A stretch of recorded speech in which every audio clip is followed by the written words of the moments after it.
Good afternoon. Once again, I would like to welcome all of you to this, the last panel discussion of the 13th Annual International Conference on Central and Southwest Asia. We are truly privileged and honored to have all of you with us.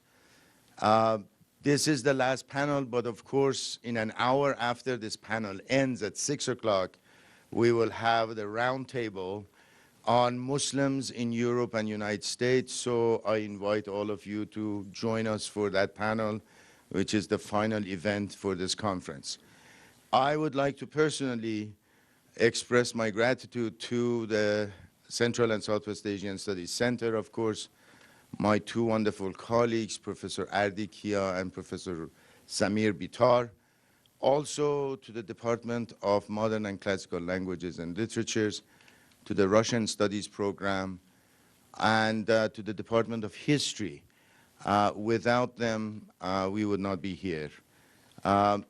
My thanks also goes to the Office of the President of the University of Montana and the Provost of the University of Montana for supporting us in this venture.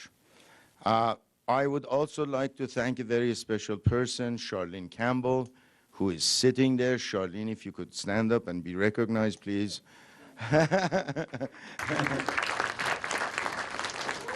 Charlene is an amazing artist and is the founder of the Rocky Mountain Ballet, and their performance today was wonderful as always, and we thank Charlene for her continuing support. Today, we will concentrate on a very, very unique region of the world, a unique region where people who study it are absolutely confused. Even after 5 years, they start studying it. It is called the Caucasus, and it's the region really between Russia to the north, the Black Sea, to the west, the Caspian Sea, which is not a sea, but it's the largest lake in the world, to the east, and Iran and Turkey to the south. You couldn't be in a better neighborhood. And this is a region which is dominated by several major countries, and three of them would be the focus of our discussion today: Republic of Georgia, Republic of Armenia, and Republic of Azerbaijan. And these three republics were all three former Soviet republics which gained their independence after the collapse of Soviet Union. But the Georgian and Armenian and Azerbaijani people are ancient people with their very rich history. So the fact that there was no independent government until the collapse of Soviet Union does not mean that they didn't exist and they did not have a very rich history and civilization. Our first presenter is a very distinguished scholar, Melina Oganessian. Melina hails from the beautiful city of Tbilisi in Georgia. And the way we came to know Melina is through a very close collaboration that we have had for many years with what used to be the Tbilisi Institute for Asia and Africa, and several of great friends. I need to mention at least two of them, Professor Guram Chekovani, a wonderful friend and colleague, and Professor Grigol Bradze, who were with us from the very beginning when this relationship started. We wrote a joint State Department grant, and scholars from Republic of Georgia began to arrive in Missoula. And the best was was the young lady sitting next to me now. And we were so impressed with Melina that we asked her to stay here, and she graciously agreed. And she studied at the history department, where she finished one graduate degree, and then she moved on to the Department of Anthropology at the University of Montana, where she's completing her PhD at the University of Montana. I will introduce the other two speakers after Melina is finished with her discussion. But Melina's topic today is territory, minority relations, religion, diversity, and democracy in Georgia. And this is partially based on the research she's conducting for her PhD dissertation. So with no further ado, please help me welcome Melina Oganessian.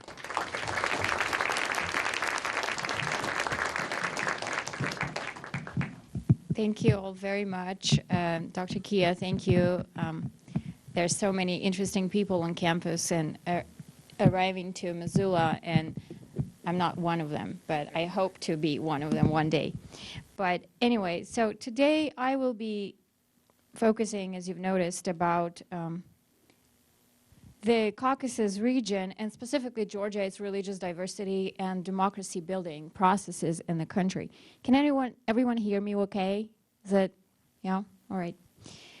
Okay, so let me start off with geography. It's always helpful, or just to refresh sometime the memory where the country is located.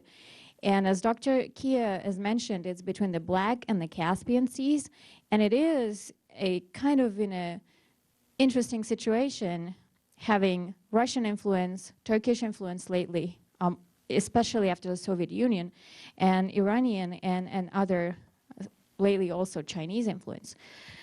So here's a larger map of the Republic of Georgia. And I'm sure some of those you who are present here, I know that you've been to Georgia. And so Tbilisi is the capital, and I come from Tbilisi. It's an eastern part. There's about 11 administrative districts in Georgia today, and 2 of them, Abkhazia and Shida Kartli, which is I think I have this. Let's see. Right here is outside of Georgia's control. Abkhazia is de facto independent, and South Ossetia, which is located right here, is also de facto independent. In fact, the majority of citizens or people there have Russian passports. So they are kind of citizens of Russia, considered to be today. And I will return to this map a little later, but I wanted to also point your attention to the neighbors and the border regions. We have Ajara right here, has significant Turkish Sunni influence historically, but the majority of those are ethnic Georgians. Here we have Samtre Javakheti, and it's the southern part, as you can see, and significant population of Armenians, historically deported or resettled by the Russians following the Ottoman Empire's persecutions and massacres and the genocidal attempts right here, so from Turkey. And Kemo-Kartli region is mostly populated by ethnic Azerbaijanis. And they're from Azerbaijan, or also resettled at some point. The rest is, well, so it's in the most recent census that we often rely on when we speak about Georgia's ethno-religious dynamics is the 2002 census. It's a little old, but the new census should be available by the end of this year, but scheduled to be. Anyway, so the majority of the population ethnically are ethnic Georgians, and it's about 84%. Ethnic Azerbaijanis are about 7%, ethnic Armenians are about 6% of the population. In terms of religious groups, usually they coincide with ethnic identities. And about 84%, as we can see, are Orthodox Christian, and these are mostly Georgian, ethnic Georgians, and then 10% Muslim, about 4% Armenian Apostolics, 1% Catholics, and 1% other. This includes other religious groups that we will talk a little bit more later. Here's the map showing a distribution of ethno-religious groups in the Caucasus, but we are interested here in Georgia. So you can see in pink, the majority are Orthodox Georgians. And if you notice, if you see this here, Orthodox Christianity, Armenian, Georgian, Greek, and Russians are all ranked as one Orthodox group. And we have Islam, Shiism, and Sunnism, and then Judaism and Yazidism. So in Georgia, there's often discussions about whether Armenians are Christian, whether Armenians are Orthodox or not. And more theologians have come to understand and agree that all those religions, Armenian, Georgian, Russian, Orthodox, they share a lot of similarities. They share more similarities in being Orthodox than differences. And so here, as I mentioned earlier, Ajarians, they're Sunni, right? And Turkey is also Sunni, right? There's influence there. Over here we have dark green. It's Shia, and Azeris are Shia mostly. We also have in Georgia Russian old believers, Dukhabors, that immigrated to the country, what was then part of the Russian Empire, and kept their old religion. But most of them have emigrated now, and the population has become mostly Armenian right here. Anyway, so just to get a sense of the discussion. And here in red are Armenian population. There are about 10 major public religious holidays in Georgia. As you can see, most of them are Orthodox Christian. We also have one Nowruz, March 21st, but mostly, again, out of all religious holidays, mostly are Orthodox. Now, this, I like to refer to this, and I hope you can see it. According to the Caucasus Research Center's annual surveys, from 2010 to 2013, they asked people in Georgia how important was religion in their daily lives. And if, as we can see here, it's the replies are constant, more or less. About 91 to 95% thinks that religion is important in their daily lives. Whether they trust religious institutions or not, the majority of them do trust religious institutions. And what is interesting, they also asked whether the people trusted the president, the army, or other institutions. And the religious institutions scored the highest rates, absolutely highest. Why is religion important, in my opinion, today in Georgia and in its attempts to build democracy since the collapse of the Soviet Union? Because oftentimes diversity in the country is considered as a threat to the stability of the nation. The threat also goes back to, if you recall, I talked about the neighboring states and the population of, say, Armenians in Georgia, neighboring Armenia, close, and Azerbaijani as well. So there are fears that those people would collaborate with those respective governments and try to sabotage the Georgian nationhood. So since the collapse of the Soviet Union, a little bit earlier in the 1970s, 80s, the dissident movements in the country, the focus has been on the Georgian language and the Georgian Orthodox Church as a way to kind of consolidate, to integrate the Georgian new nation and keep the traditions, the historical ancient traditions. We oftentimes hear that, and we know that Soviet regime was atheistic and fought religions, but what is interesting, many ethnographic studies in Georgia conducted during the Soviet times and afterwards, they refer to the presence of all religious rites and traditions in Georgia, even during the Soviet times.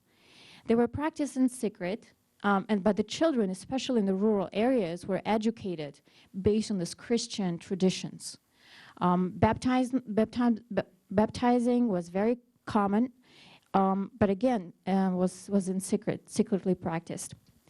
So the Georgian Orthodox Church became the cornerstone of the genuine Georgian identity. So to be Georgian, you also have to be Orthodox, or vice versa.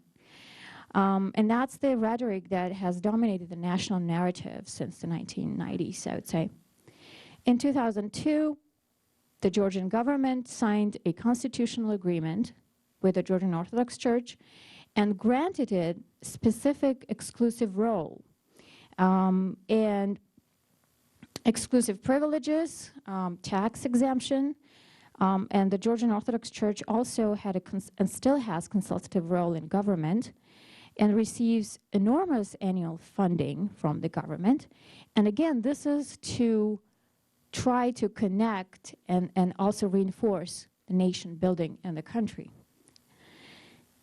This is a chart according to the Transparency International office in Georgia.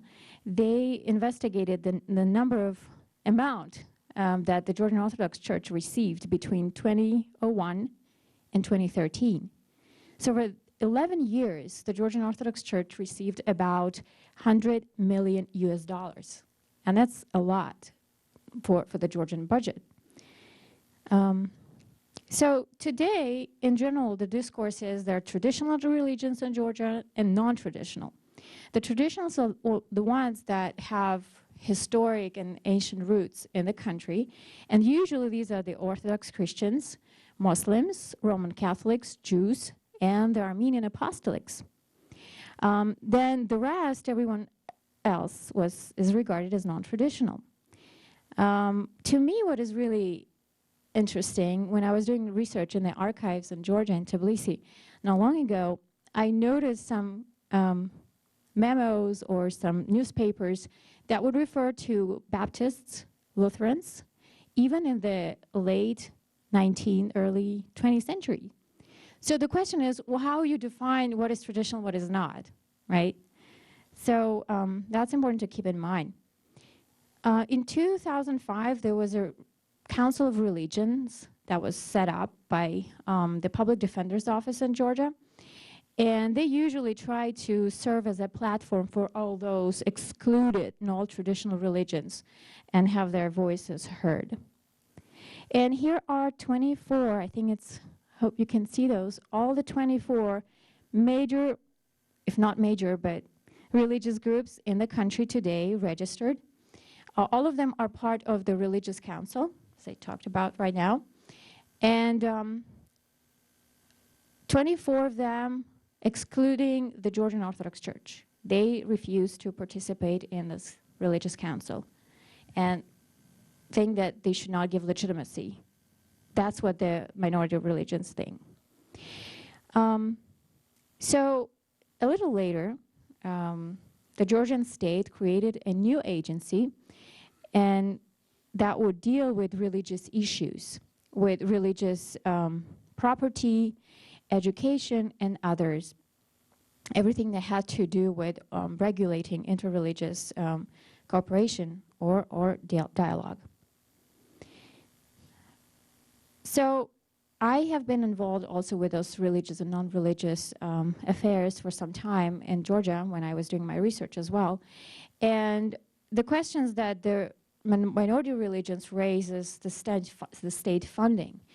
So some of the traditional religions received some funding from the government, but not those that are considered to be non-traditional. And some people think it's a major violation of their democratic rights. But on the other hand, receiving funding from the government can also be considered as problematic. Can you operate, or are you still dependent on the government, or what is the agenda? So does the government has a stake in your own preaching or agenda? Anyway, so a number of issues still exist in the country regarding religious property confiscated during the Soviet regime. And we probably remember that in the Soviet times, many religious buildings were either closed, demolished, or served as book depositions, libraries. So with the Soviet collapse, the Georgian Orthodox Church received most of its property and even built new churches, while the minority religions argue that their religious property remains disputed, they don't have access to it, and it's collapsing. And also, recent decision was made by the Georgian government to convert prayer houses that existed in the Soviet time before the Soviet regime and synagogues into cultural centers, but not giving them status of religious buildings.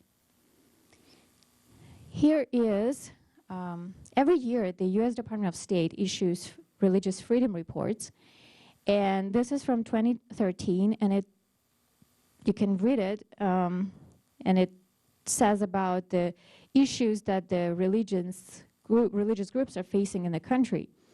And this has to do with property disputes, as I mentioned, and also often favoring the Georgian Orthodox Church over other religious minority groups. So before actually summing up and concluding my presentation, and I also once again want to point your attention to this diversity of Georgia.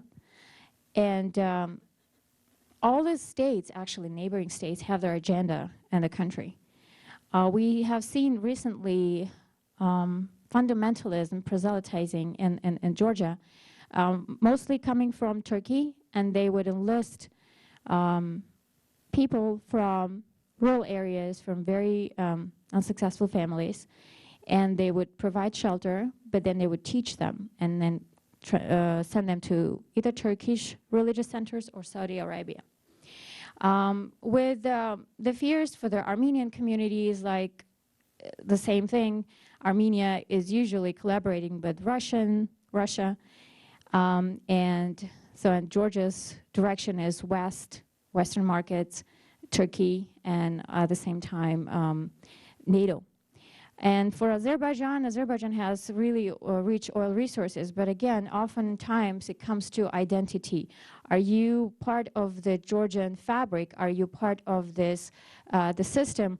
Or there's a division based on ethnic lines? And in Georgia and most post-Soviet countries, when people travel from the region and they're asked, who are you, where are you from? They say, I am from Georgia, but I am, say, Russian, or I'm Armenian, or I'm Chechen.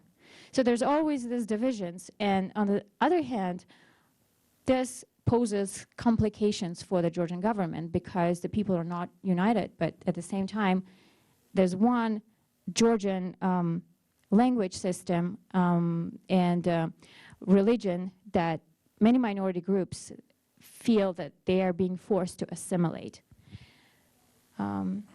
So again, the emphasis has been on Georgian ethno-religious nationalism, is excluding civic nationalism, as I said.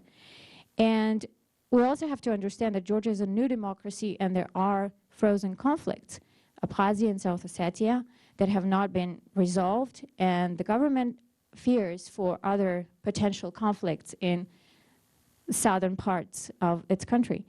And again, minority groups think this is assimilation, and they resist it. So the state mechanisms should be more responsive to minority voices. And since we are building democracy, I think it's also important not to maintain this rhetoric that we are a democratic state, but at the same time to include those policies actually in the minority-majority relations in schools, in public places, spaces, and just in political discourse as well. And to me, what we often hear is democracy building, but at the same time, we're locked into this Soviet mentality. The Georgians should be in Georgia, Armenians should be in Armenia, and then there's collaborations and there's potential threat to the state. And so with that, I will close my presentation. I look forward for your remarks or maybe questions. Thank you.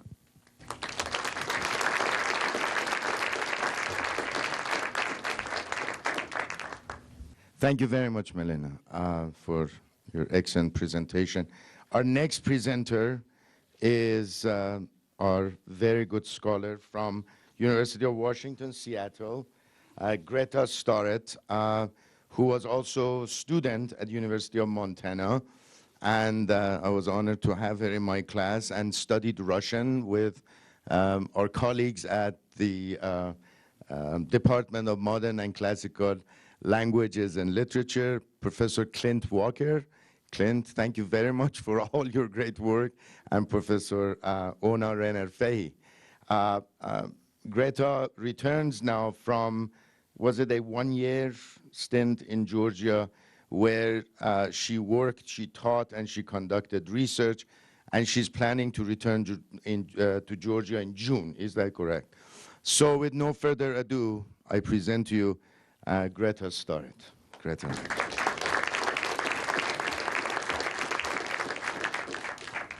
Hello, can everybody hear me okay? Okay. How do I, is it this? Okay. So, on the day the Summer Olympics began in Beijing, China, on August 8th, 2008, war broke out in the Caucasus between Russia and Georgia. What started on the night of August 7th as an intrastate war with Georgian military forces firing indiscriminately on the South Ossetian capital of Tskhinvali quickly escalated into interstate war as the Russian 58th Army came pouring through the unguarded Roki Tunnel from North Ossetia in Russia into South Ossetia. If you look at South Ossetia, it's in north-central Georgia, and the blue line extending southward is where the Russians crossed into South Ossetia.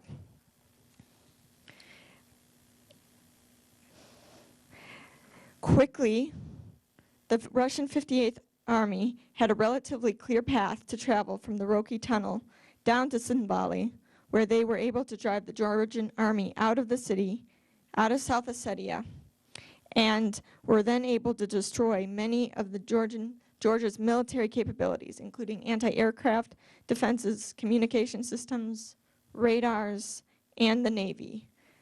They wanted to debilitate the Georgian army to stop further attacks on South Ossetia and to prevent attacks on Abkhazia.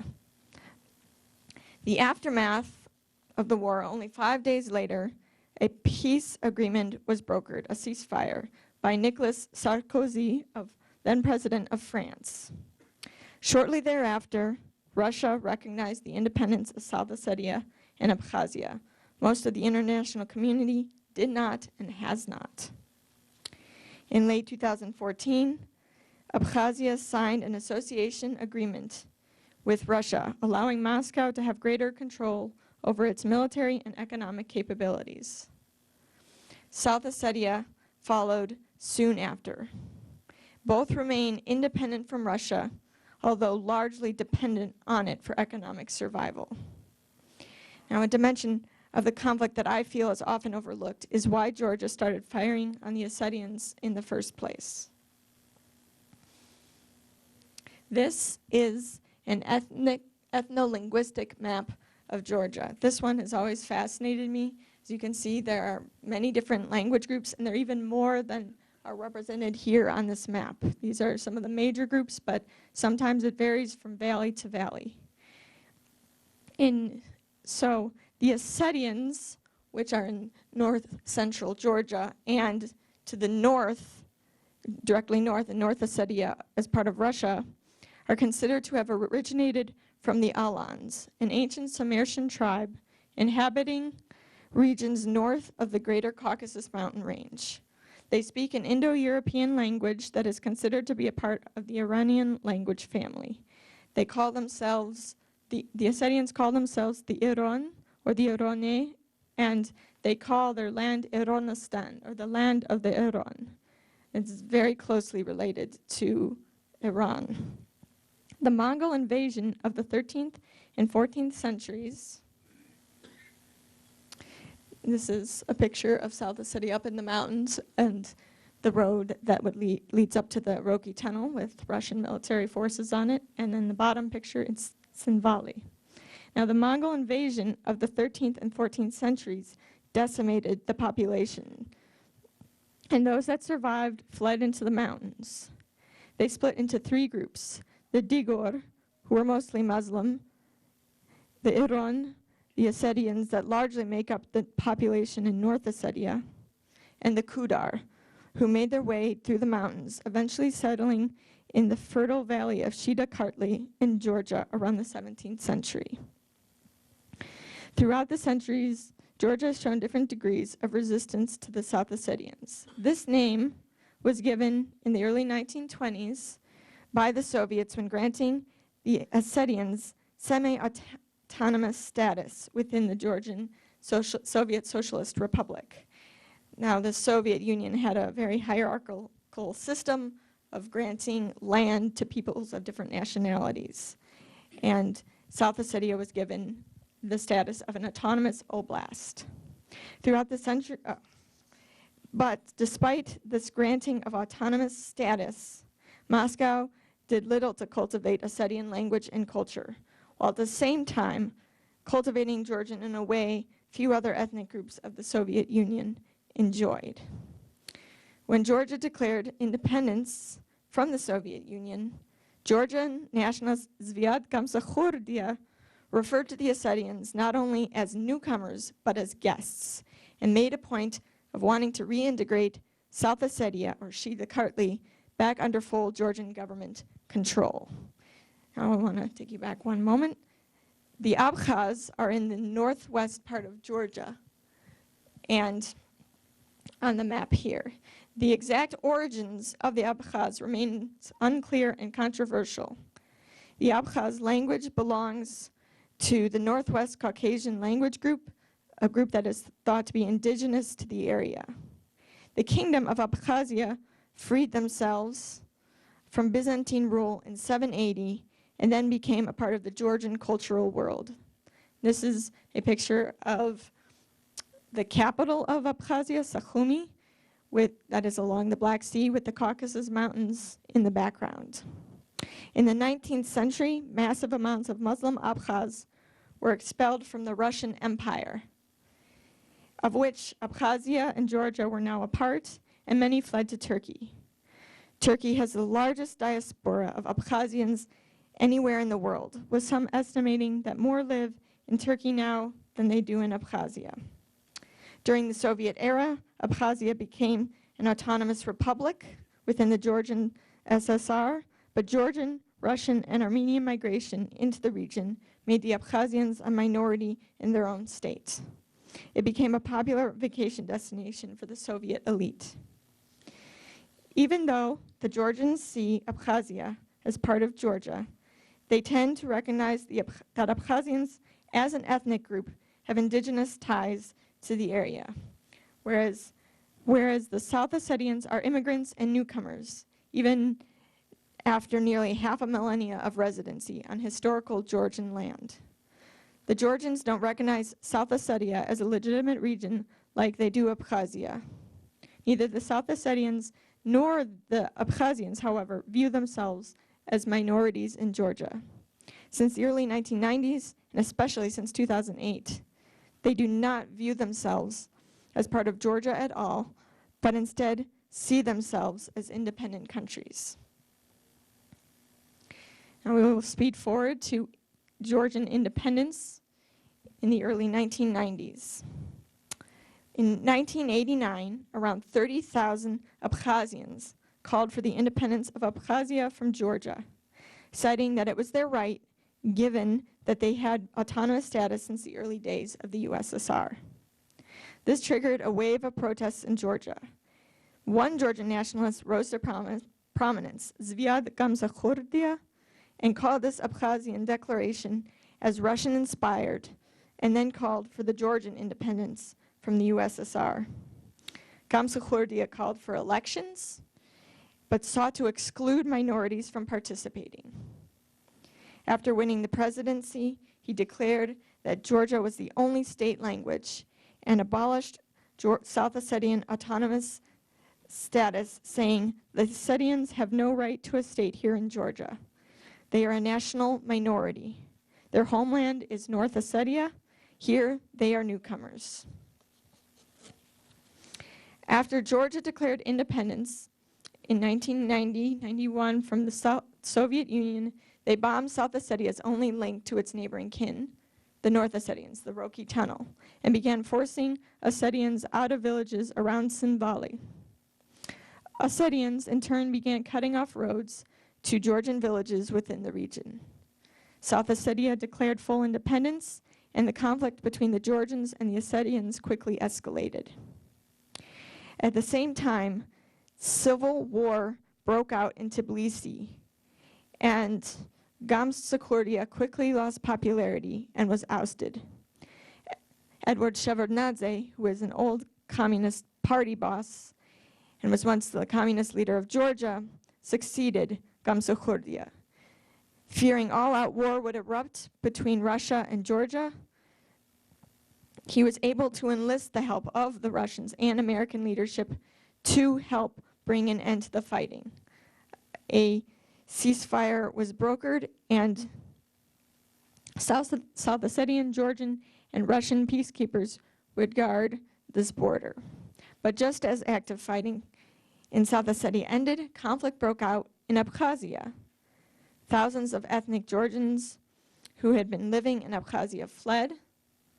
Abkhazia continued to espouse its independence from Georgia. In 1994, this war also ended. And peacekeepers were established along the fragile quasi-borders of Abkhazia and of South Ossetia. Now, it is possible that some Georgian resentment of the South Ossetians can come from the fact that it was through them that the Russians were able to make inroads south past the mountains through the Georgian military highway in the 18th and 19th century. During Georgia's brief independence between 1918 and 1920, the Menshevik government called the Ossetians traitors who should be cruelly punished. And bloody conflict broke out between the Georgians and the Ossetians. The conflict ceased after the Bolshevik takeover of Georgia. There we go. Now, Mikhail Saakashvili is a larger-than-life character. He came into the Georgian office after a bloodless revolution, now known as the Rose Revolution, in 2003, in which Edward Shevardnadze was forced out. At the time, Georgia was more or less a failed state, with rampant corruption, economic destitution, crumbling infrastructure, and social instability. Saakashvili vowed to change that with sweeping democratic and nation-building reforms that would transform the country into a more or less functioning state. One of his main policies was to unify Georgia by bringing the territories of Abkhazia, South Ossetia, and Adjara, which is another autonomous region in Georgia with a Muslim majority, back under the fold. He pledged that these minorities would enjoy all the democratic rights that Georgian citizens enjoyed, and that regional governments would be given more consideration and representation in central government. He first imposed economic sanctions on Adjara, cutting off its trade with Turkey and cutting off the money supply to its corrupt leader, Aslan Abashidze. And the region was crippled. Abashidze ended up fleeing to Russia, and Adjara was fully incorporated into the Georgian state, although it still maintains autonomous status. Saakashvili's reform projects were met with great skepticism by South Ossetia and Abkhazia. When Saakashvili tried to use the same tactic with South Ossetia as he had with Adjara, by cutting off trade with Russia, and this is all illicit trade, mind you, hostilities nearly broke out, forcing Saakashvili to back off. He next tried to bring South Ossetia under Georgian government control by forcing parallel elections next to the Ossetians, who were holding, that the Ossetians were holding in order to elect a Georgian candidate to the region. This also backfired, and tensions between the Georgians and Ossetians continued to escalate until full-blown war broke out in August 2008. After the war, South Ossetia gained de facto independence with Russia recognizing them, and here they are thanking Russia for their help. And here they stand in solidarity with the Russians, and this is the same with Abkhazia. I conclude by saying that it is unlikely that South Ossetia and Abkhazia will ever gain fully recognized independence. But it is equally as unlikely that Georgia will ever be able to fully reintegrate these regions back under central government control. This matters because since the 1990s, Georgia has sought closer ties with the West, hoping for eventual integration with NATO and the EU, both of which Russia strongly opposes. With Georgia in seemingly permanent state of instability, it is unlikely that ascension into NATO will happen anytime soon. And this is exactly how Russia wants it. Thank you.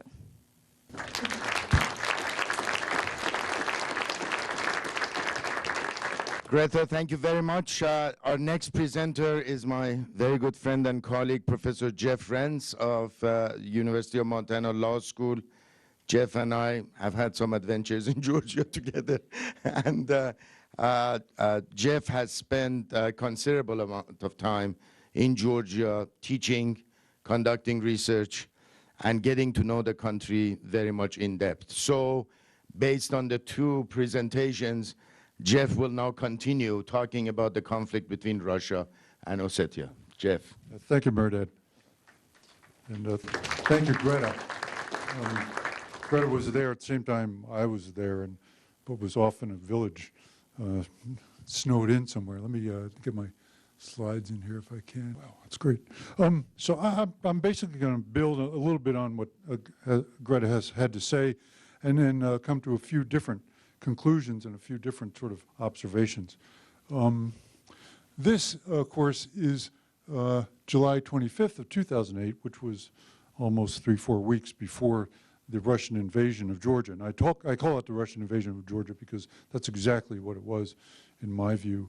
This is the 58th Army. They were engaging in exercises north of the Georgian border.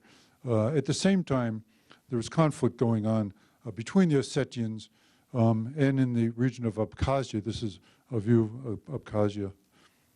Now, let me see if I can get this thing to play, because right here it is.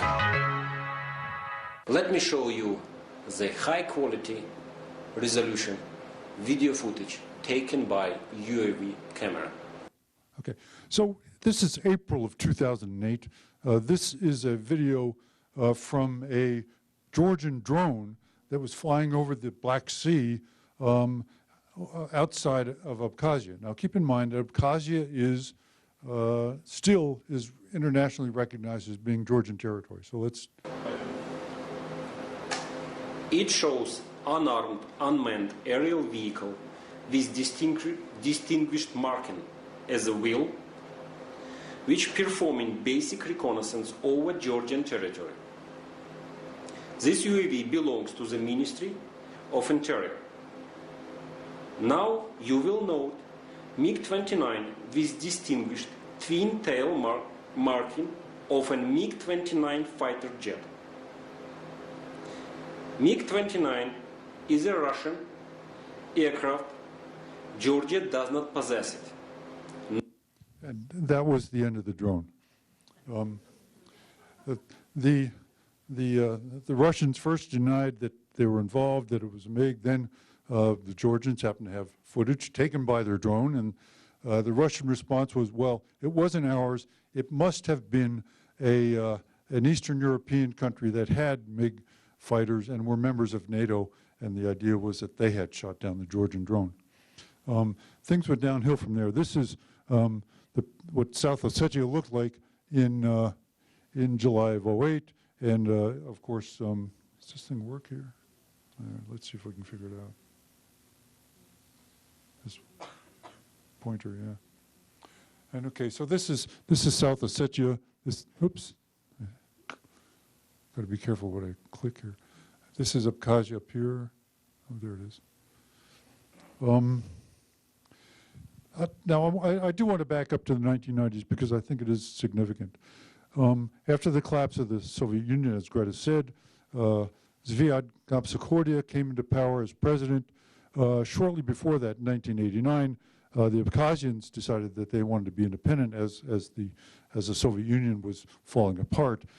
At the time, Abkhazians were a minority in Abkhazia. The largest plurality of the population was Georgian. 40% of the population was Georgian. I think 17% or less was ethnic Abkhazian. So it was plurality Georgian population. And when Gamsakhurdia announced that Georgian would be for the Georgians, of course, those who were non-Georgian were not happy with that. And Georgia, still having been a failed state, not being in a position to exercise control over its regions, saw three regions basically spin off: Abkhazia, South Ossetia, and Adjara. Gamsakhurdia was only in power for about 9 months when the civil war broke out, and he had literally had to flee to Chechnya. What that meant is that both the Ossetians and the Adjarans and the Abkhazians pretty much had free rein in terms of what they were going to do. And they became de facto independent of Georgia, having their own administrative systems, their own ways of controlling the borders. Under Saakashvili, Adjara was brought back into the Georgian fold, where it remains today. Adjara, which is ethnically Georgian but Muslim, remains part of Georgia, but still has a great deal of autonomy. Let's just keep going here. All right. Yeah, there we go. This is South Ossetia again in July of 2008. This is the Roki Tunnel on the Russian side. This is the Roki Tunnel on the Georgian side. The Roki Tunnel is important. There are basically 2 or 3 passages across the North Caucasus. One is the Georgian Military Road, which runs through Kazbegi, north of Tbilisi. The other is the Roki Tunnel, and then the coastal railway through Abkhazia. This is a Russian tank company in Georgia. The Russians transferred 3 divisions of mechanized troops and 1 regiment of airborne troops into Georgia within 3 or 4 days. If any of you have ever served in the Army, and especially served in a mechanized unit, I have, you know it's not like deciding on Friday afternoon that you're going to go camping and throwing your stuff into the car and driving up to the campsite. It takes a great deal of planning. It takes a great deal of logistical planning. It takes a great deal of logistical effort.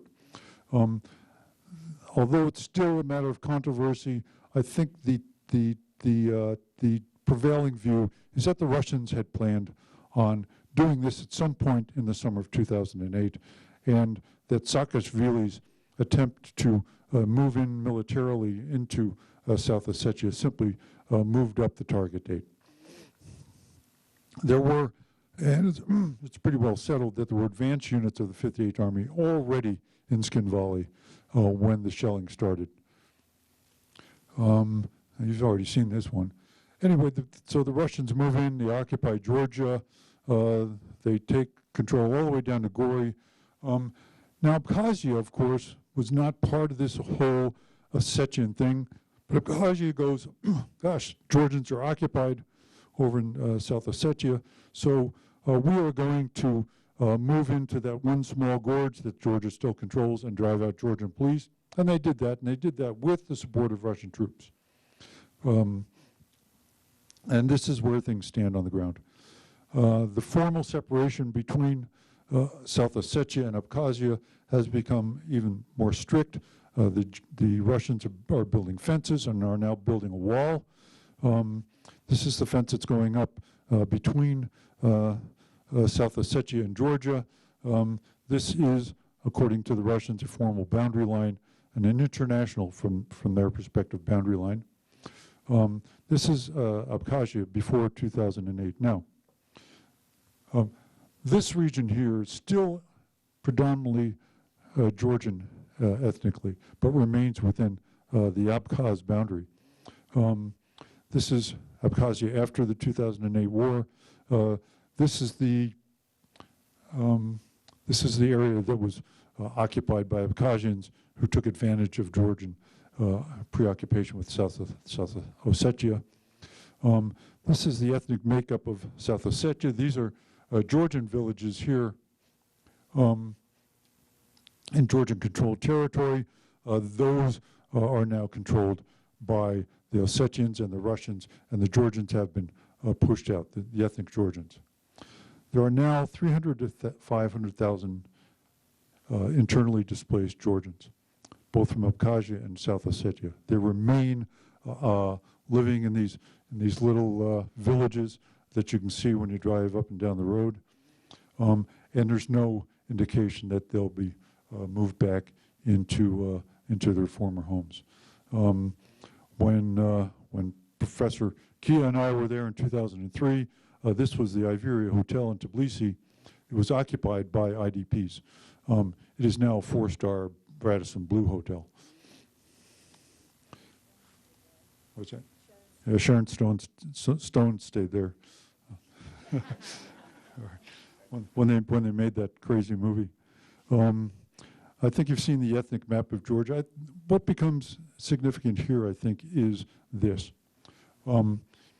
As Milena pointed out, this area is predominantly Armenian.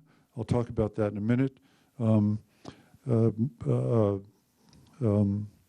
Greta pointed out that there were more formal relations between Russia and Abkhazia. This is, I think it's far more significant than Greta really said.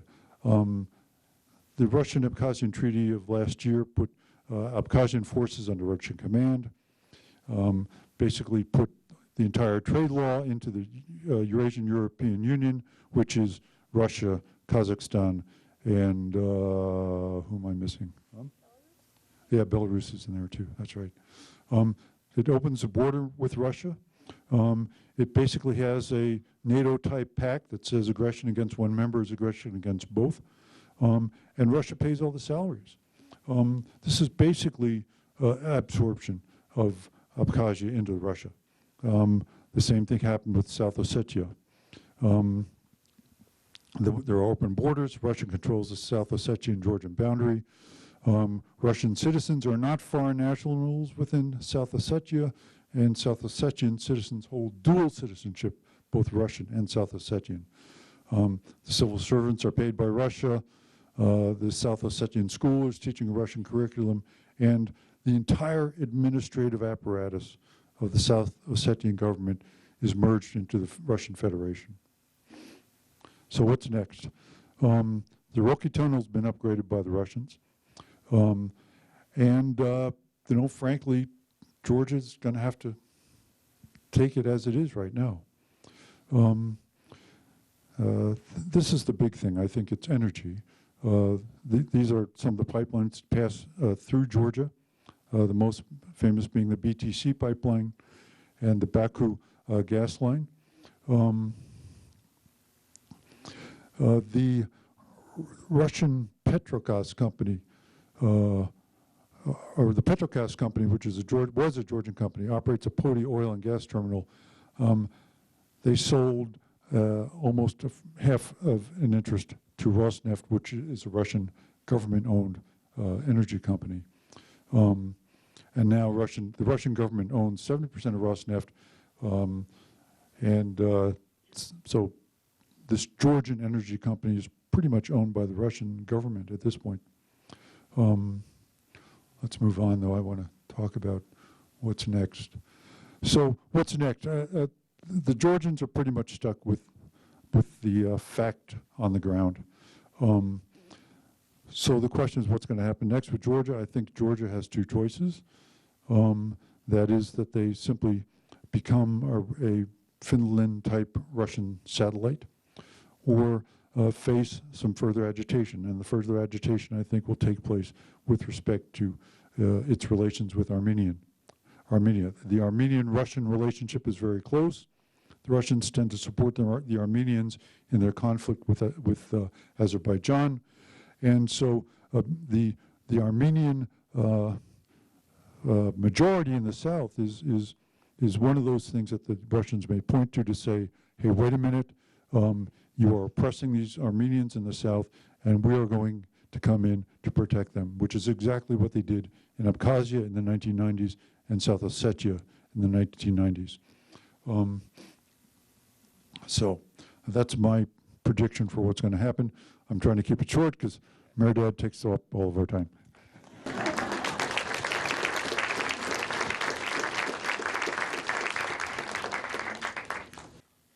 So if you thought that was confusing, here I come. I am trying to cover a history of nearly 3,000 years in the next 19 minutes and 30 seconds. And this is the very problematic and extremely complex history of Iran and Azerbaijan.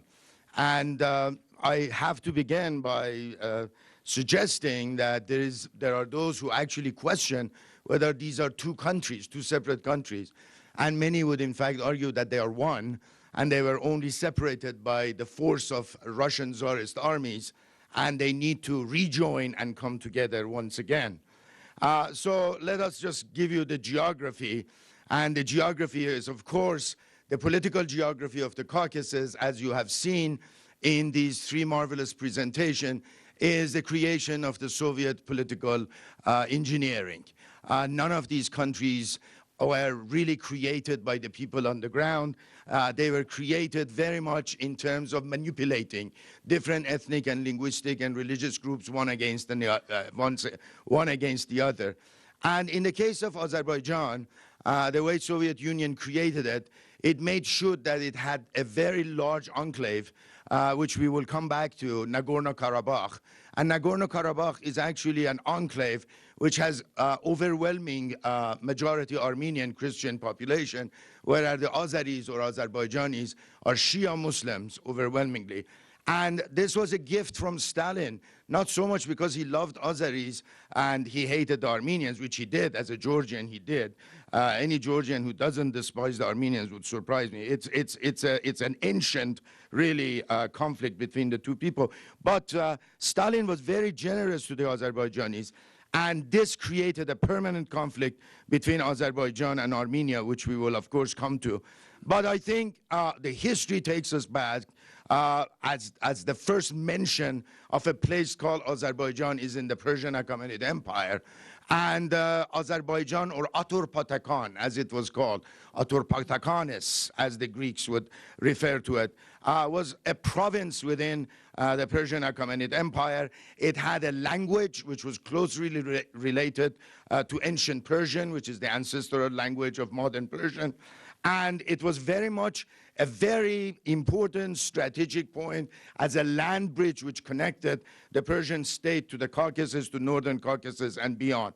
The Persian Empire was an empire of many different ethnic, linguistic, religious groups. And the people who constitute today's Azerbaijan were closely connected to the ancient people we call the Persians and the Medes. And in terms of language, culture, traditions, in fact, the reference to Azerbaijan in ancient manuscripts is always media, and the smaller media or the lower media, which means that it's talking about Azerbaijan, which is the northwestern part of Iran. What is very interesting about this, though, and I want to show you this map, is that the area which is today the Republic of Azerbaijan was never mentioned as Azerbaijan. The area which separates today's Azerbaijan from Iran, divided by the river Aras, A-R-A-S, the area north of Aras, which is today's Azerbaijan, was quite frequently and generally referred to as Iran and Shirvan. It was never referred to as Azerbaijan. Azerbaijan was always the region south of Aras, or what is today Iranian Azerbaijan. So we have today really the issue of one Azerbaijan to the north, which was created by Soviet Union, and then the historical Azerbaijan, which is northwestern Iran. But of course, across the boundary, now the people consider themselves as Azerbaijanis, or for short as Azeris. They speak the same language, a Turkic tongue. They are overwhelmingly Shia Muslims, and they have a long historical tie to Iran, and increasingly more in northern Azerbaijan toward Turkey. The etymological roots of the word Azerbaijan goes to a great deal of debate.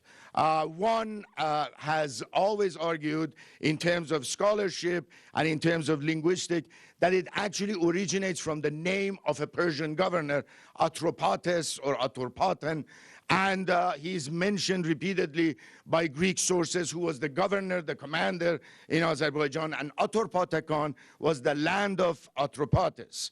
However, there is another etymological description that Azerbaijan consists of two words, Azar, which in Persian means fire, and Baigan or Baijan, which is the land of fire worshippers, which refers to the ancient Zoroastrian traditions of the great prophet of ancient Iran, Zoroaster, and his holy book, the Avesta, in which, in fact, Aturpat is mentioned as a holy place in the Zoroastrian tradition. What you see behind me is the remaining fire temple, which the Zoroastrians worshipped in pre-Islamic times in the city of Baku, which is the capital of today's Republic of Azerbaijan.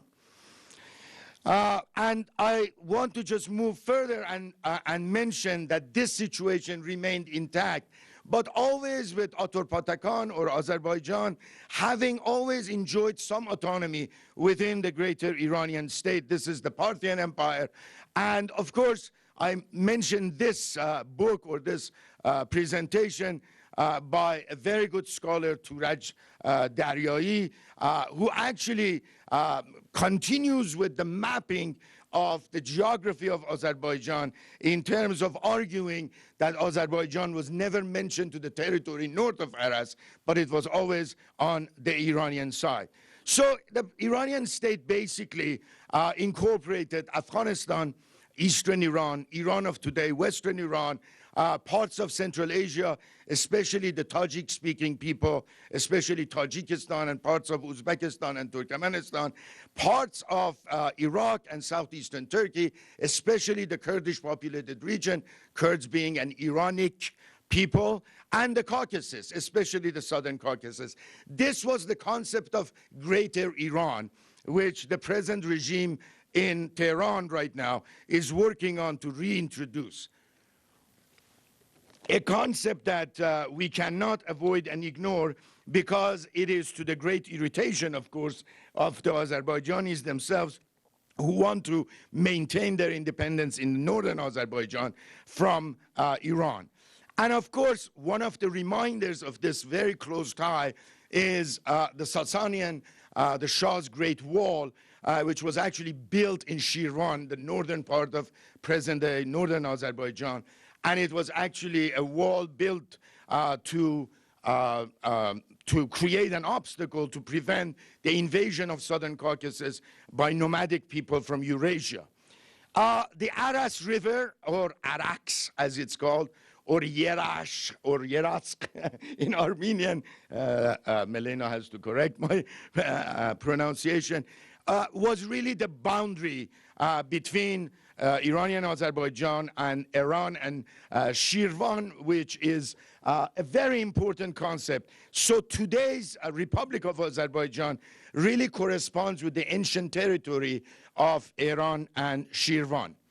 To start with the modern history, Iranians always start 2,500 years ago with their modern history, but I am trying to take it to 1502 when the Safavid Empire is created. And it's really the beginning of the national renaissance of the Iranian civilization, at least in the Middle East, if not in Central Asia. And the Safavid Empire, which was created in 1502, was established not only as an Iranian state, and this is very important, but as an Iranian state built and born in Azerbaijan. The founders of the state were themselves Azerbaijani Iranians. And of course, before we go into this, I have to mention this, that the greatest poets of Islamic Iran, Khaqani Shirvani, for example, who has written magnificently about the history of ancient Iran, and of course, another one, Nizami Ganjavi, the great Persian poet. These are Persian poets, all Azerbaijanis from north of the Aras, writing in Persian, glorifying the history of Iran. But with the Safavids, and this man especially, Shah Ismail, really the Iranian state coalesces, and Shah Ismail comes from the Safavid family. The Safavid family itself was an Azerbaijani Shia family. The reality of it is modern Iran is really the creation of Azerbaijanis. And this is the irony of the situation. I'm always really intrigued because I read these CIA works and they say, you know, there might be an opportunity to actually agitate against Iran by arguing that Azerbaijanis are now Turkic speaking, Turks are Turkic speaking. So Azerbaijan needs to separate itself from Iran based on linguistic affinity, not understanding that for centuries the greatest enemy of the Iranians and Azerbaijanis were in fact the Turks. And the foundation of the Safavid dynasty was not just its Iranianness based in Azerbaijan, but the fact that he is now considered in northern Azerbaijan as the founder of the Azerbaijani state as well. So Iran and Azerbaijan share the same monarch and the same dynasty in terms of their modern history.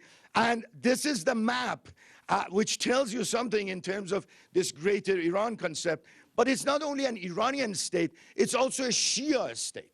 That is the ideology of the Safavid Empire, is not that it is an independent Iranian power, but it stands to the rest of the Islamic world based on the Shia religion. The Shia religion is the religion of the Shah, it's the religion of the dynasty, it's the religion of the state, and it separates us from the Arab world. It separates us from the Turkic world, and that's what the Iranian identity is all about.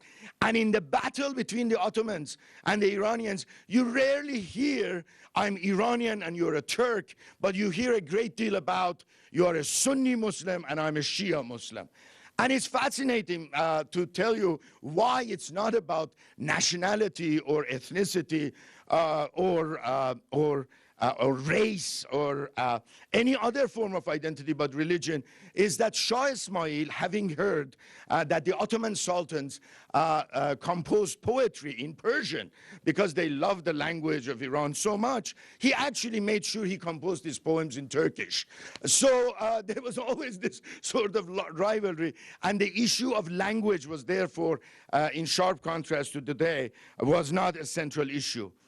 The real issue for me starts in 19th century, and it starts as these three fantastic presentations suggested with the arrival of the Russians in the Caucasus. This is a turning point, and the two powers in the Caucasus region, being the Ottoman Empire and Iran, they were basically pushed out. The Treaty of Gulistan in 1813, Iran had to cede Azerbaijan, Dagestan, and eastern Georgia. It is lost to Russia. And of course, the Iranians tried and struck once again and regained some of its territory. And they fought what considered to be, in the Iranian history of 19th century, their last heroic battle outside Ganje. And for Iranians, Ganje meant a great deal because Ganje was the home to their great poet, as I mentioned, Ganjavi, right, from Ganje. And it was there that they were defeated once again by the Russians, and they had to sign a second humiliating treaty, the Treaty of Turkmenchai, 1828. Iran basically lost the entire region of southern Caucasus, and the shape of Iran, basically, as it was before, shrank as it lost territory in the Caucasus to the Russians. And by 1857-58, Iran and Afghanistan were forced to separate. Afghanistan became a buffer between the Russian Empire in Central Asia and the British in India under British protection. And the Caucasus and much of Central Asia was lost to the Tsarist Russian Empire. The anger and the rage of the Iranians are always reflected in the so-called Gribaidov affair. Gribaidov, when the first time I was in Georgia, in Tbilisi, I went to see his monument. There is a monument. Gribaidov was a magnificent Russian writer and poet who happened to be married to a Georgian, apparently a beautiful Nino Chavchavadze, and the two had a romantic love affair, which is the stories of poetry and so on and so forth. So Gribaidov, in fact, offered himself as the chief negotiator for the finalized version of the peace treaty between the Iranians and the Russians. And Gribaidov went to Tehran. And of course, once he arrived in Tehran, he demanded that Iranians returned all the Georgian women who lived in Tehran and had been brought back with them from Georgia. The response from the Iranians was mass protest. Part of the mass protest reached Gribaidov's residence. Gribaidov was killed and torn into pieces, and the entire Russian delegation was in fact murdered by the Iranians. And of course, the Iranian Shah had to send a delegation to Russia to apologize for the incident. But Gribaidov, of course, the Gribaidov incident goes down as showing the tension between Russia and Iran over the question of Caucasus. I come to our sources. The most important source on 19th century Southern Caucasus is Abbas Quli Agha Bakikhanov. Bakikhanov was a son of a very prominent Azerbaijani Baku family. He wrote the magnificent work Gulistan-e-Aram, which is written in classical Persian, and it still goes down as the most reliable history of South Caucasus up to that point, in Persian and partly in Arabic, beautifully composed.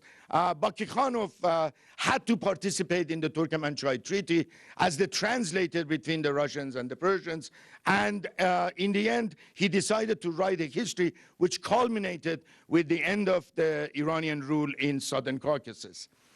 The creation of the Republic of Azerbaijan did not take place while Tsarist Russia ruled the region.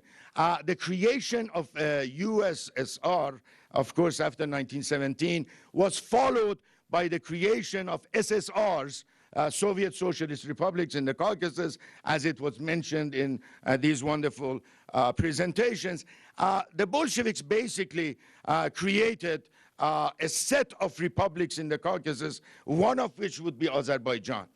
Before they created it, however, the Mosavat Party of Azerbaijan, pro-Iran and pro-Turkey at the same time, had connections with Istanbul at the time, had connections with Tehran, declared Azerbaijani independence, and pleaded with the Iranian government and the Turkish government for arms, for spare parts, for any kind of support that they could receive. But the Mosavat government was destroyed by the Soviet Red Army, which overran it. And the Bolsheviks, the Azerbaijani Bolsheviks, who worked with Lenin, actually seized power. Among them, one of the most influential is the great Azerbaijani writer, poet, who wrote both in Azerbaijani, Turkish, and Persian, Nariman Narimanov. Some of his works have been translated into English, and we have them. The formation of the Azerbaijan Soviet Socialist Republic took really place under Joseph Stalin. And it was during his reign that the shape of modern Azerbaijan took place. It's very interesting, as you see, in creation of Azerbaijan, that first of all, you have the Nagorno-Karabakh enclave with the Armenian majority population to ensure that there will be conflict between the Armenians and Azerbaijanis. But you also have this smaller enclave, the enclave of Nakhchivan or Nakhichevan, depending on who is pronouncing it. Again, with a very large Armenian population being handed to Azerbaijan and being taken away from Armenia. So Armenia had only a narrow corridor access to Iran, had a narrow corridor access to Turkey, but Azerbaijan, through the enclave of Nakhchivan, was bordered now a second time with Iran, and now with the Republic of Turkey, which was created after 1922-23 by Mustafa Kemal Atatürk. So it is Stalin's political engineering that shapes the whole conflict in Azerbaijan. And here we go with conspiracy theories a little bit, because on the Iranian side, this was viewed as a way of grabbing Iranian Azerbaijan away from Iran and reattaching it to northern Azerbaijan, SSR basically, and create a new republic, which would be a Soviet Socialist Republic of Azerbaijan. You have the old Shirvan or Iran, north of Aras, now part of Soviet Union, but then the southern part, which is part of Iran, will be taken over. And this conspiracy theory happened to come a little bit to the reality when in 1945, in the fog of war and Second World War especially, the Soviet Red Army, which had already invaded Iran, refused to withdraw from Iranian territory and demanded that an autonomous Republic of Azerbaijan be created with its capital in the city of Tabriz, backed by the Soviet Red Army. The Iranians went nuts, to put it mildly, and there was a huge confrontation between Soviet Union and the government of Iran over the fate of what now the Soviets refer to southern Azerbaijan. The case went all the way to the United Nations. It's one of the first cases in front of United Nations. Many historians now, some of my colleagues who teach US history, would suggest that the Azerbaijan crisis actually signals the beginning of Cold War between United States and the Soviet Union. And of course, over and over again, despite massive protests from the Iranian government, from the US government, from the British government, the Soviets refused to withdraw their forces until the Iranians resorted to that old Persian trick. They changed their government, they appointed a new prime minister. The new prime minister appointed 3 communists to his cabinet, 3 members of Iran's Communist Party. Then he went to Moscow. He had enormous amount of vodka. He had enormous amount of caviar. And on the last night before he left, he was waiting for something to come. The Soviets informed him that they would withdraw from Iranian Azerbaijan only and only if Iran signed a new oil agreement giving a 50-year oil concession to the Soviet government. This is, of course, a reference to the oil or petroleum in the Caspian Basin, which is now the source of so much wealth. And of course, the Iranian prime minister, without being shocked, said, of course we will do that, but let me work on it.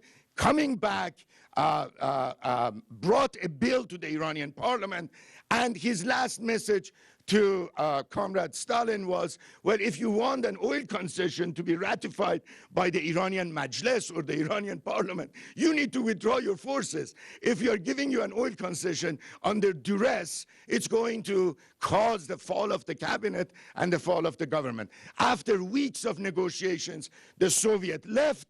The next day, the Iranian parliament considered the bill for a concession of oil in the Caspian to the Soviet Union, and it was rejected by the vote of 204-0.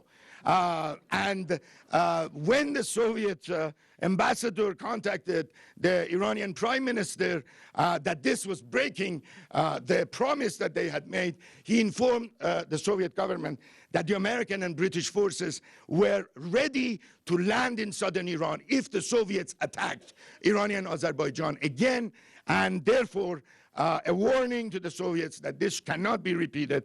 And after that, of course, the relationship between the Shah's government in Iran, the imperial government in Iran, and Soviet Union would not be repaired for many decades to come. And it was really the support of the United States to a large degree, and to a much lesser degree, France and Great Britain, that guaranteed that Iran could regain authority over its Azerbaijan province. It was the Shah himself then, I remember it living in Iran at the time, that the liberation of Azerbaijan became the most important national holiday in Iranian calendar, one of the most, aside from Nowruz, which is the Persian New Year, of course.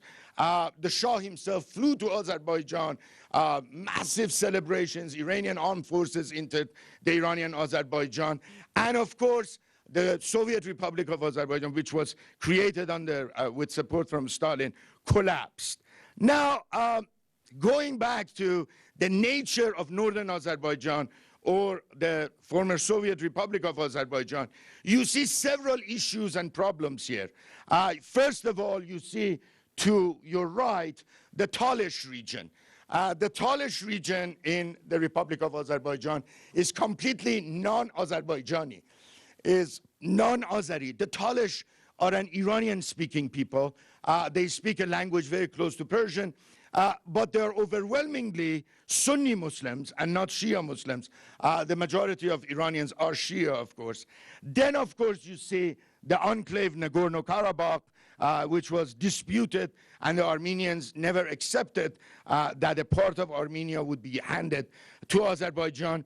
And of course, the rest of the oblast or sub-provinces, they were all sort of mishmashed and put together without really considering that whether this Azerbaijani Republic would be a cohesive nation or not. Nagorno-Karabakh is bordered this way between really Azerbaijan and Armenia, but the power to the south was, of course, Iran. And things were pretty quiet as long as Soviet Union was there. But as soon as the Soviet Union collapsed and Azerbaijan declared its independence and Armenia declared its independence, then the war over Nagorno-Karabakh erupted. And it was a very bloody war. We think that nearly 30,000 people were killed in the first year of the war. Initially, and this is the crux of my presentation, and that's how we will come to an end. Initially, Iran, out of solidarity with northern Azerbaijan, they are part of Iran, they were a province of Iran, they are Iranic people. Yeah, they speak Azeri Turkish, but so what? In our Azerbaijan, they also speak Azeri Turkish. And especially after the Iranian Revolution of '79, where the Iranian regime emphasized religion over ethnicity and language, Shia Islam versus Persianness, it was a wonderful pan-Shia sort of project for the Iranian government to send arms and spare parts, until the Azerbaijanis decided to put Mr. Abolfazl Elchibey as the president of the new Azerbaijan Republic. President Elchibey was the leader of Azerbaijani Popular Front, and by ideology, Mr. Elchibey was a pan-Turkist. He actually wanted to unify with Turkey, and he was arguing that unifying with the Shia theocratic state in Iran would be damaging to the interest of Azerbaijan.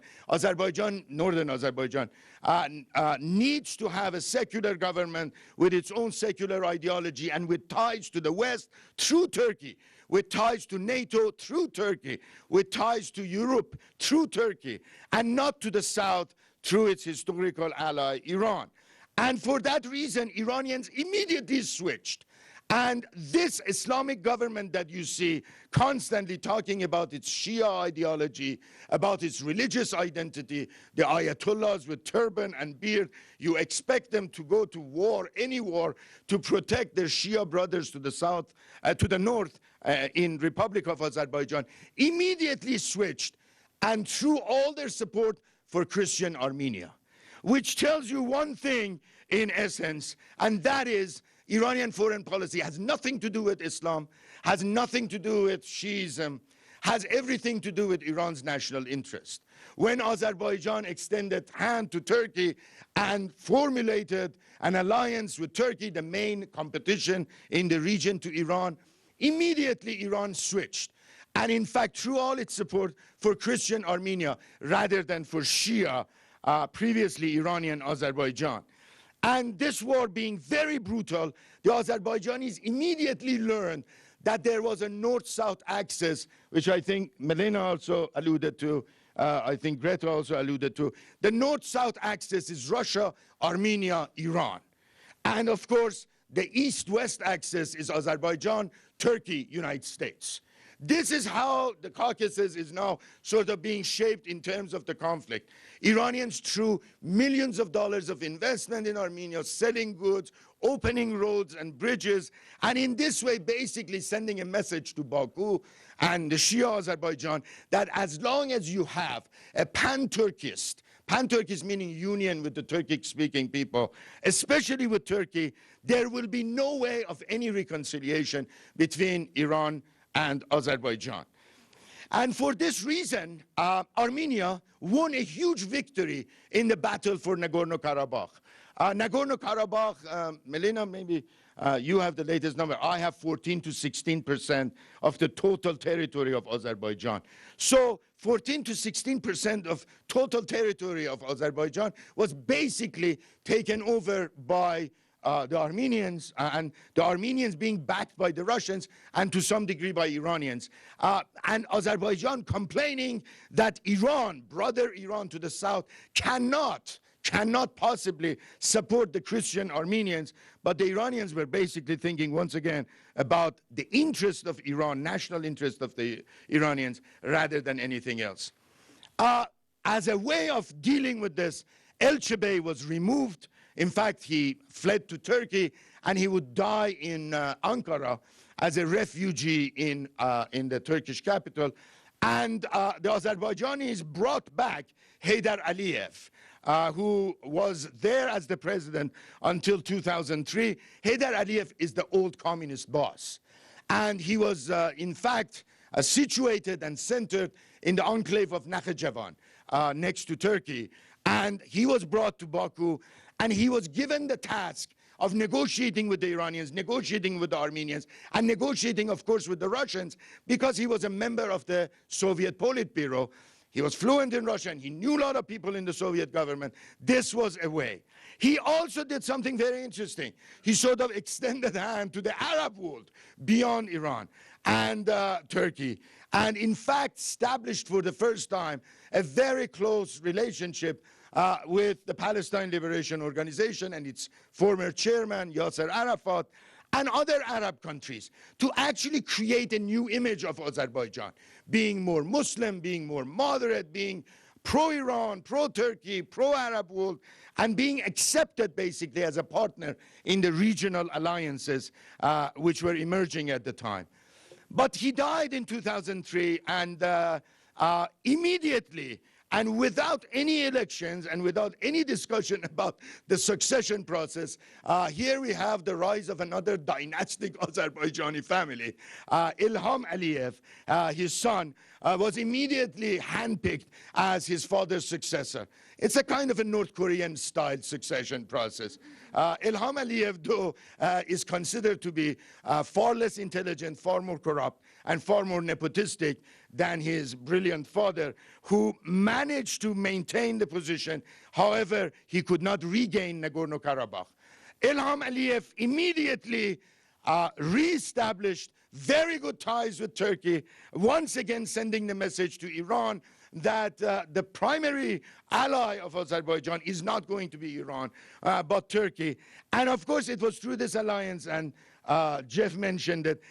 I think the key in all this is always trace the money, right? Always trace the flow of gas and oil from the Caspian Sea to the outside markets. And it was through this alliance between Azerbaijan and Turkey that the so-called Baku-Tbilisi-Ceyhan, we were there when they were starting the construction, began. And of course, look at the pipeline. It starts from Caspian Sea, Baku, on the Caspian. It goes through Georgia. Then it goes down to Turkey, to the port of Ceyhan. And then it's shipped to Europe and United States. Guess who is skipped over? Iran is skipped over, Armenia is skipped over, and Russia is skipped over. So the beneficiaries are the East-West, again, axis, and those who fall outside of this alliance are the North-South axis, which are the Russians, the Armenians, and the Iranians.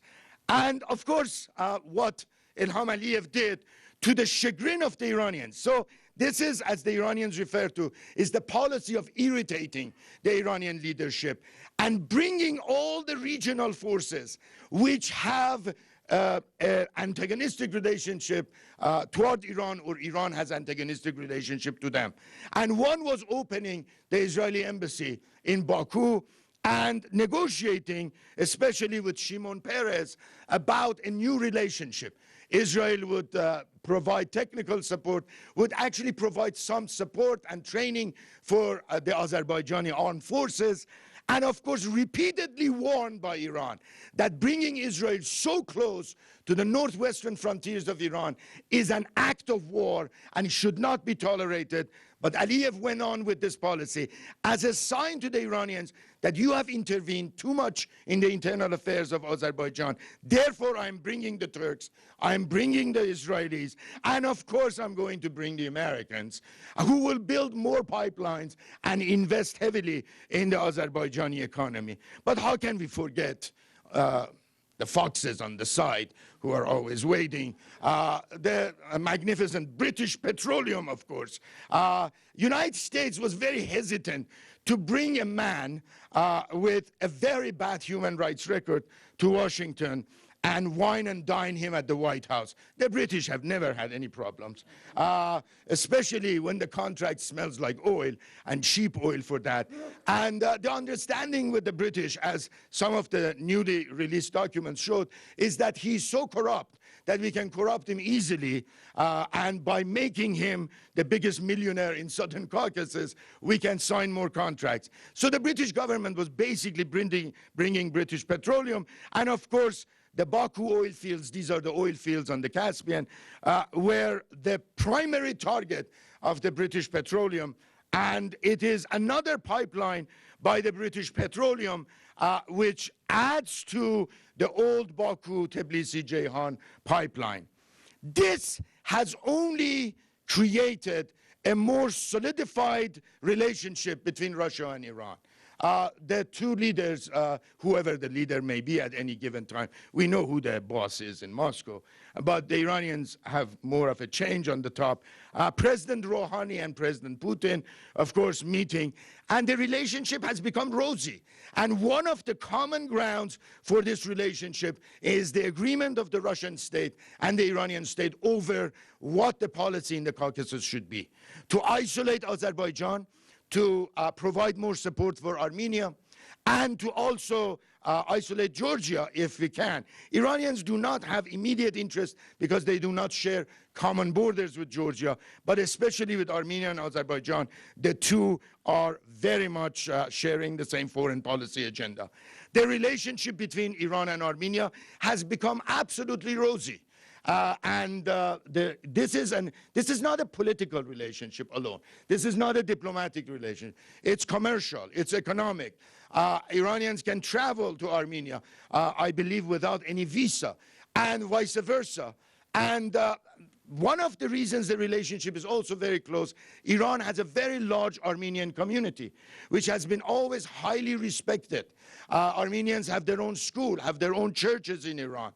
And not to forget, some of the best Iranian soccer players have been Armenians, and at one point, Iran's national soccer team's captain was an Armenian. And for all that reason, the relationship between the two countries are very, very close. Now, we're just going to end with two more slides. Here is the two powers which have a great deal of conflict between them. At the same time, they have to shake hands because they need each other. It's a sort of a hate and love, or love and hate relationship, but there is more hate there than love. But there is more of an economic necessity between the two sides. President Rouhani, President Erdogan of Turkey, they have a lot to share. Why Iran provides Turkey with a great deal of cheap oil and gas, provides Turkey with enormous amount of foodstuff, and Turkey also taxes Iranian trucks in thousands every day, moving through Turkish territory to export Iranian-made goods in Europe. For that reason, they need each other. But on every ground, they oppose one another. On the question of Azerbaijan, they stand on the two sides of the fence. On the question of the fate of Syria, Iran is committed to the survival and preservation of the Assad regime in Damascus. Turkey is determined to get rid of Assad in Syria. Iran is determined to keep the Shia government in Iraq intact and to support the Kurds in northern Iraq, and in fact arm them. Turkey is determined to lessen and decrease any support for Kurdish resistance against ISIS. And for all that reason, on all grounds, they oppose each other, but on economic and commercial issue. And of course, this only a few weeks ago, here is the meeting between Azeris and Iranians. But the last comment I have is when last time Aliyev was in Iran, and it was during the presidency of Mr. Ahmadinejad, when he entered the room to sign a new agreement between the Iranians, he noticed that the Azerbaijani flag was upside down. And of course, he immediately exited the room and protested. Iranians said it was just a mistake. Their staff did not know which way it was. But the Iranian newspaper then commented, what is the complaint? You're after all part of Iran anyway. You don't need a flag. And this is the kind of brazen sort of statement from the Iranians. And look, the fact that the Iranian government allowed it to be published, not everything is allowed to be published in Iranian newspapers. It means that the censors actually liked the fact that it was mentioned. So this last time when the meeting took place, of course, Mr. Aliyev was told that the flag will be in the right place. And of course, the two are now negotiating, but I am very doubtful that Azerbaijan will switch from its pro-American, pro-British, pro-Israeli policy, pro-Turkey policy, to a more pro-Iranian, pro-Armenian, pro-Russian policy. Thank you very much.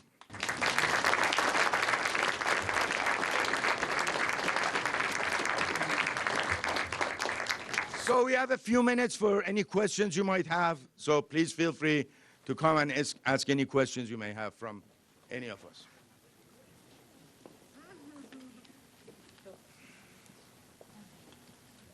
Yes. Yeah. Oh, you have a dozen questions. And I will repeat your question because the microphone is there, but I will repeat it. Yes, please. You mentioned something in the course of the history of Iran where somehow Russia played a major role in the establishment. These republics, yes. And during all that discussion that followed, I didn't hear any reference to a very formative incident in my political education, which was due to a CIA overthrow of a Mohammad Mossadegh, who I was informed was essentially a socialist nationalist, which itself I think is an interesting point. Yeah. But and so it seems to me that that incident was a reflection of a long-term American involvement, one way or another, before and after, in what was going on. Yeah. And British, I would say. Yeah. well, you know, You can never I knew much more ignore the about, British. I knew much more about the American involvement, and but somehow or other. Yeah. So let me repeat the question. It's a great question. Thank you, Mike. And the question is about the American involvement inside Iran, and especially the involvement with the coup, the CIA-backed coup. I would actually say CIA/MI6. It was actually an American-British, and in fact, now more documents are showing that it was the British who were very much behind it and encouraging, pushing almost Washington to become involved. And Washington was quite hesitant in the beginning. But regardless, it's the August 1953 coup against the democratically elected government of Dr. Mohammad Mossadegh, the Prime Minister of Iran, and the fact that Iran, in fact, enjoyed a functioning democracy until 1953. Look, I mean, I mentioned in terms of the concession, the oil concession to the Soviets, it was the Iranian parliament which rejected it, and it looked pretty bad for the Soviets to reinvade Iranian Azerbaijan and demand that the Iranian parliament would ratify a bill which was overwhelmingly rejected. The coup was the result of the fact that Mossadegh, being elected as the prime minister of Iran, he had come to power in April of 1951. And for 2 years, he basically nationalized the Iranian oil industry, which means he took over all the oil installations, especially the largest refinery in the world, the refinery at Abadan in southwestern Iran. And he basically removed all the British out of Iran, and he took over the Iranian oil industry. The British took him to the International Court at Hague. They lost. Mossadegh was himself a trained attorney. He defended the case of Iran, and he won.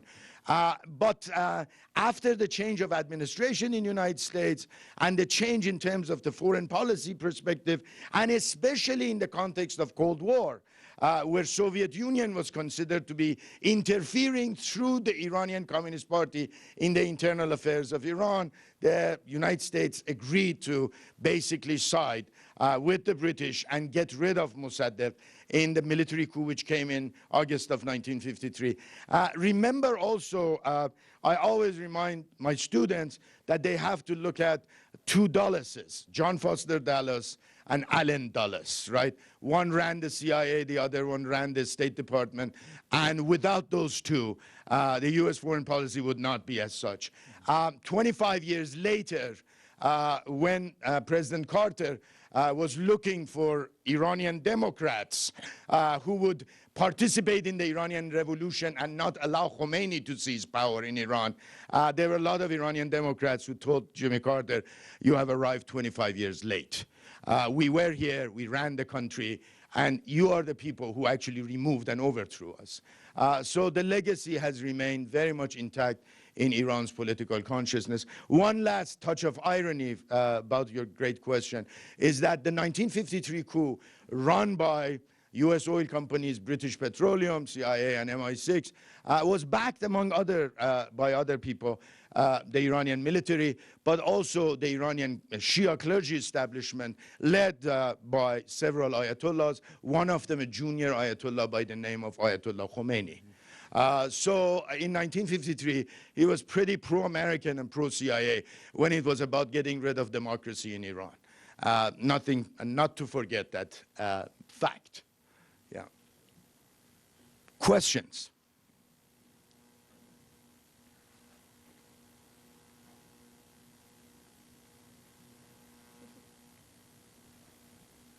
Yes, please. In your presentation, the economic structure of the relations becomes very evident.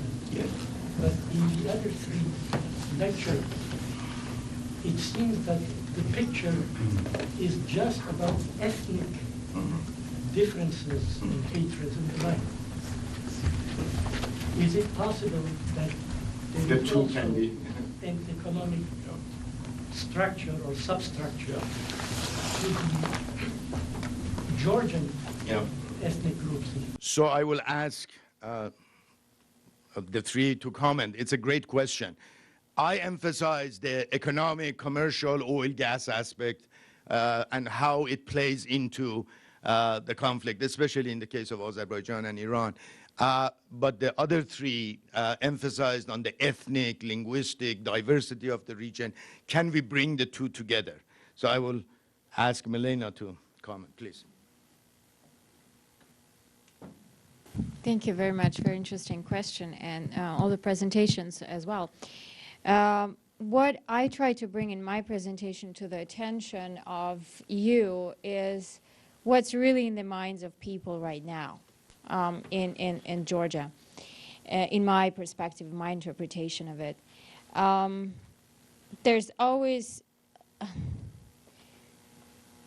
as Dr. Key has mentioned, the Russian influence and the economic presence in Armenia and Iran as well, and those ties, and Georgia as well. The gas companies and the electric companies are also owned by the Russians.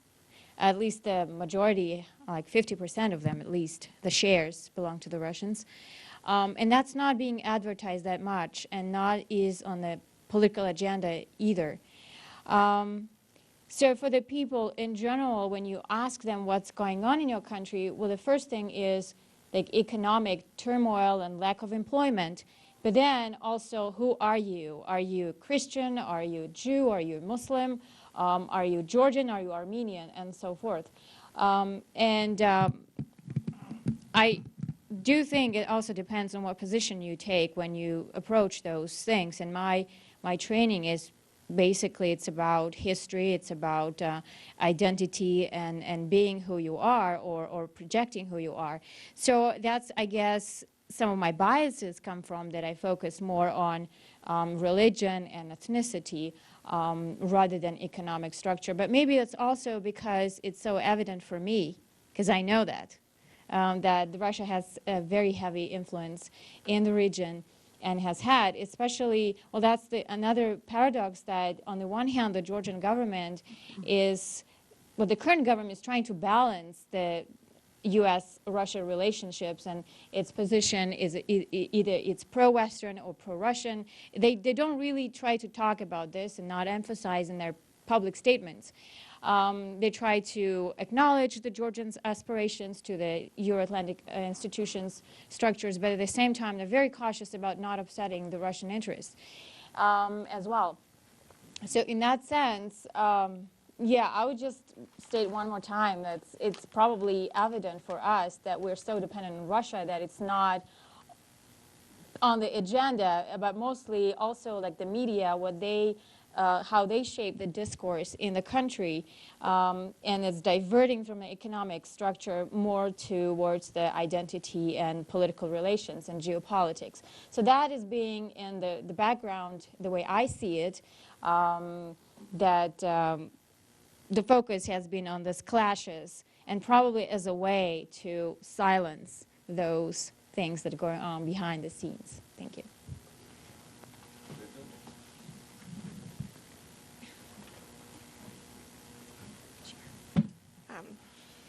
Is a very good answer to the question. I would just say that there is more to the situation between Russia and Georgia than maybe meets the eye, but despite all their fighting and the sour relations that are going on, there is heavy economic dependence between each other. And just one comment that I have to make that makes this very evident is that while I was in Georgia last year, there was a huge mountainside collapse north of Kazbegi that buried the Georgian military highway that connects Russia and Georgia. And within a very quick time period, the Russians and Georgians came together and cleaned it up so that trade could resume between the two countries and beyond. And that makes it pretty evident to me. If I may say this, and great question, the number of Georgians working in Russia and sending money back to the Georgian economy, it's a huge factor that has not been even discussed here. I mean, because we ran out of time. It's a huge card in the hands of the Russians. If the Georgians cannot live in Russia and cannot send money back, and this is the policy of Russia vis-a-vis its former Soviet republics. Every time you sit on a plane and you go from Dushanbe, Tajikistan to Moscow, it's packed with young Tajiks going and working, right? So this economic dependency on the Russian economy gives Moscow a huge card vis-a-vis its former republics to the south. And it's even more complicated than that, because if we think about that sort of east-west, Azerbaijan, Georgian, Turkish, European, U.S. axis, we also have to think about the north-south axis that is really a religious axis, that is the near unification of the Georgian Orthodox Church and the Russian Orthodox Church. I mean, Ilya II, the patriarch of the Georgian Orthodox Church, identifies very much with Russia. He was appointed by the Soviet Union. He became patriarch with the approval of the Soviet Union. The Georgian and the Russian churches are both homophobic and nationalistic and sort of centric and in that sense culturally anti-Western. So there's that north-south religious axis that we need to recognize, and as Milena's slide showed, Georgians are very, very Georgian Orthodox, and they trust Ilya beyond anyone in either government. And so it becomes even more complicated than that. Any other questions? Thank you very much.